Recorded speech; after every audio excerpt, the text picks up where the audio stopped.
حضرت عبادہ بن صامت رضی اللہ عنہ سے مروی ہے، ارشاد فرماتے ہیں کہ میں اور میرے والد علم کے حصول کے لیے انصار کے ایک قبیلے میں گئے۔ یہ اس قبیلے کی ہلاکت سے پہلے کی بات ہے۔ تو سب سے پہلے ہماری ملاقات رسول اللہ صلی اللہ علیہ وسلم کے صحابی حضرت ابو یسر سے ہوئی۔ حضرت ابو یسر کے ساتھ ان کا غلام بھی تھا، جس کے پاس صحیفوں کا ایک بستہ تھا۔ ابو یسر ایک چادر اوڑھے ہوئے تھے اور معافری کپڑا پہنے ہوئے تھے، اور حضرت ابو یسر کے غلام پر بھی ایک چادر تھی اور وہ بھی معافری کپڑے پہنے ہوئے تھے۔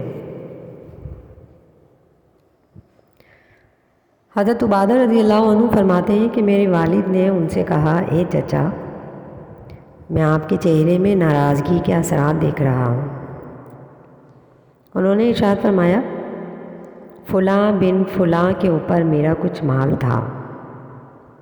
میں اس کے گھر گیا اور میں نے سلام کیا اور میں نے کہا، کیا وہ شخص گھر میں ہے؟ گھر والوں نے کہا، نہیں۔ اسی دوران ان کا بیٹا باہر نکلا جس کا نام جعفر تھا۔ میں نے اس سے پوچھا، تیرا والد کہاں ہے؟ اس نے کہا، آپ کی آواز سن کر میری ماں کے چھپر کھٹ میں داخل ہو گیا ہے۔ پھر میں نے کہا، میری طرف باہر نکل، مجھے معلوم ہو گیا ہے کہ تو کہاں ہے۔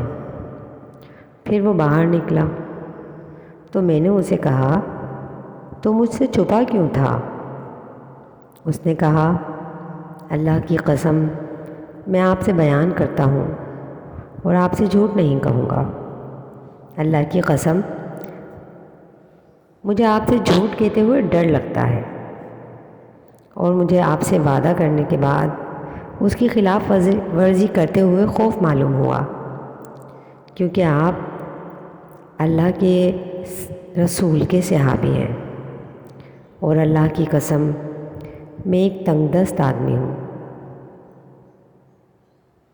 ابو یسر رضی اللہ عنہ فرماتے ہیں کہ میں نے کہا، کیا تو اللہ کو حاضر و ناظر جان کر کہتا ہے کہ تو تنگ دست ہے؟ اس نے کہا، میں اللہ کو حاضر و ناظر جان کر کہتا ہوں۔ ابو یسر رضی اللہ عنہ نے فرمایا، کیا تو اللہ کو حاضر و ناظر جان کر کہتا ہے؟ اس نے کہا، میں اللہ کو حاضر و ناظر جان کر کہتا ہوں۔ ابو یسر رضی اللہ عنہ نے فرمایا، کیا تو اللہ کو حاضر و ناظر جان کر کہتا ہے؟ اس نے کہا، میں اللہ کو حاضر و ناظر جان کر کہتا ہوں۔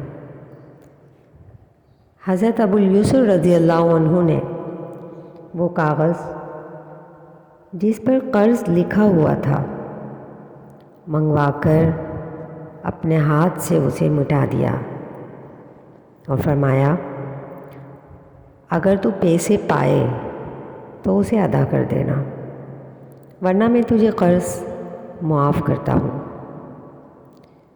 پھر اس کے بعد ابو یسر رضی اللہ عنہ نے اپنی آنکھوں پر 2 انگلیاں رکھ کر فرمایا کہ میں گواہی دیتا ہوں کہ میری ان دونوں آنکھوں نے دیکھا اور میرے ان دونوں کانوں نے سنا اور میرے اس دل نے اس کو یاد رکھا۔ ابو یسر رضی اللہ عنہ نے اپنے دل کی طرف اشارہ کیا کہ رسول اللہ صلی اللہ علیہ وسلم ارشاد فرماتے ہیں کہ جو آدمی کسی تنگ دست مقروض کو مہلت دے یا اس سے اس کا قرض معاف کر دے تو اللہ تعالیٰ اسے اپنے سائے میں جگہ عطا فرمائے گا۔